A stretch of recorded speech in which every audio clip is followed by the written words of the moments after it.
চাঁদাবাজি করা যেহেতু হারাম, আমাদের একটা লোকও কোথাও কোনো চাঁদাবাজি করে নাই।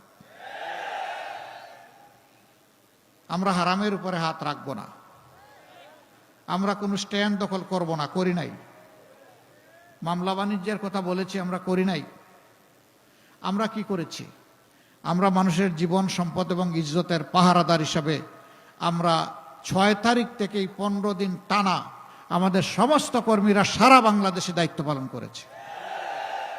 দিন নেই রাত নেই, বৃষ্টি ভেজা, রোদে শুকানো, মশার কামড়, মাছি ভনবন, এগুলাকে পাত্তা না দিয়ে মানুষের জীবন সম্পদ ইজ্জতের প্রতি সম্মান দেখিয়ে আমাদের লক্ষ লক্ষ ভলান্টিয়ার টানা 15 দিন এই দায়িত্ব পালন করেছে। আলহামদুলিল্লাহ।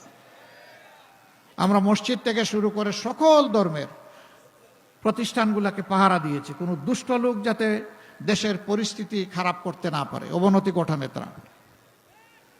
আমরা থাকলাম এই দিকে পড়ে, আরেক দল লেগে গেল নিজেদের কিসমত বানাতে। কি রে ভাই, এর নাম রাজনীতি? এটা তো দুর্বৃত্তপনা। রাজনীতি হবে নীতির রাজা, মানুষের কল্যাণ সাধন করা।